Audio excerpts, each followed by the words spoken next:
बिहार की जनता ने नरेंद्र मोदी को 3 बार प्रधानमंत्री बनाया, लेकिन नरेंद्र मोदी का दिल अहमदाबाद में अटका हुआ है। नीतीश कुमार का दिल सिर्फ राजगीर में अटका हुआ है। गोपालगंज में ओवैसी ने खूब सुनाया, मुकेश साहनी की जमकर प्रशंसा की।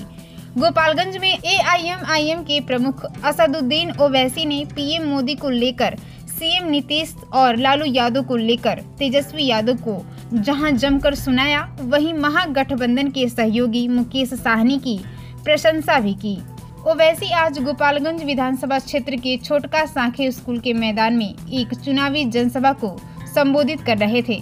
इस दौरान उन्होंने कहा कि बिहार की जनता 15 साल से नरेंद्र मोदी को वोट देकर जिता रही है, लेकिन उनका दिल अहमदाबाद में अटका हुआ है। उन्होंने कहा कि बिहार की जनता 20 साल से नीतीश कुमार को वोट देकर चुनाव जिता रही है, लेकिन उनका दिल सिर्फ राजगीर में अटका हुआ है। 20 साल में यहाँ की जनता ने लालू यादव को मुख्यमंत्री बनाया। 25 साल में लालू यादव के बेटा तेजस्वी यादव उप मुख्यमंत्री बने। लोगों ने झोली भर भर कर उनको वोट दिया, लेकिन लालू का दिल सिर्फ उनके बेटे में अटका हुआ है। इस दौरान असदुद्दीन ओवैसी ने मुकेश साहनी की प्रशंसा करते हुए कहा कि उनकी महज 3% आबादी है, लेकिन वे उप मुख्यमंत्री बनेंगे। अब यहाँ की जनता बताए, जो लोग मजलिस पर सवाल उठाते हैं, जिनकी आबादी 17% है। ओवैसी ने भाजपा पर तंज कसते हुए कहा कि भाजपा खुलेआम कहती है कि वह नमक हराम पार्टी है, देश की आज़ादी में उसका कोई हिस्सा नहीं था। ओवैसी ने कहा कि लोग इनके ऊपर इल्जाम लगाते हैं, उसकी कोई फिक्र नहीं है, लेकिन वे दुनिया से जाने से पहले ये देखना चाहते हैं कि भारत की जमहूरियत और मजबूत हो। ओवैसी आज एआईएमआईएम के प्रत्याशी अनस सलाम के पक्ष में मतदान करने की अपील करने के लिए गोपालगंज पहुंचे थे।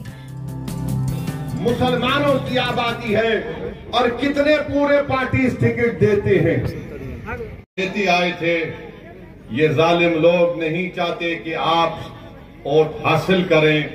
मजलिस आपको ये पैगाम देने आई है कि हम वोट लेंगे भी, वोट हासिल भी करेंगे और इंशाअल्लाह ताला हम यहां से अपने उम्मीदवार को यहां का विधायक बनाकर भिजाएंगे। और दूसरी तरफ ये बात बिल्कुल सच है कि बिहार की जनता ने नरेंद्र मोदी को 3 मरतबा प्रधानमंत्री बनाया, मगर नरेंद्र मोदी का दिल अहमदाबाद में अटका हुआ है। ये बात बिल्कुल सही है कि 20 साल से नीतीश कुमार मुख्यमंत्री है, मगर उनका दिल सिर्फ राजगीर में अटका हुआ है। ये बात बिल्कुल सच है कि तुमने 20 साल लालू परिवार को मुख्यमंत्री बनाया, फिर 25 साल में कई मर्तबा उनके बेटे उप मुख्यमंत्री बन गए। तुमने झोली भर भर कर उनको वोट दिया, मगर लालू का दिल सिर्फ अपने बेटे में अटका हुआ है। कोई फिक्र नहीं है, लोग इल्जाम लगाते, हमको कोई फिक्र नहीं है, मगर हमारा एक ही ख्वाब है कि हम इस दुनिया से जाने से पहले देखना चाहती हैं कि भारत की जमहूरियत और मजबूत हो। और मजबूत ऐसे होगी जब यहाँ पर अल्पसंख्यक समाज को उनकी अपनी सियासी लीडरशिप होगी। आपको अपने वोट से अपनी सियासी लीडरशिप को बनाना है।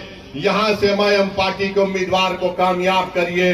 आप आए यहाँ पर, मुबारकबाद भी देता हूँ, मैं मुबारकबाद भी देता हूँ वीआईपी पार्टी के उस जिम्मेदार को कि उन्होंने अपनी समाज के इत्तेहाद और उनके सियासी शऊर की बुनियाद पर पूरे एतमाद के साथ कह दिया कि हम 3% है, मगर हमारा उप मुख्यमंत्री होगा।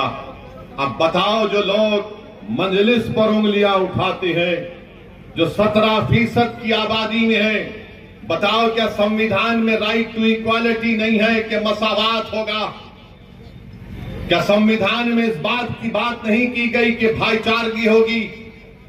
जब मसावात और इक्वालिटी और फेटर्निटी की और जस्टिस की बात होगी, तो फिर क्यों नहीं हर समाज को उसका हिस्सा दिया जाता है? और फिर दूसरी तरफ भाजपा है जो खुलेआम कहती है कि हम नमक हराम हैं, अरे क्या तुम्हारे बाप का पैसा इस देश में कि तुम हमको नमक हराम कहते हो? देश की आजादी में तुम्हारा कोई हिस्सा नहीं था। ये बिहार की तारीख बताएगी कि यहां पर हमारे बुजुर्गों ने अंग्रेजों की गुलामी से इस मुल्क को छुटकारा दिलाने के लिए जिना के पैगाम को ठुकराया।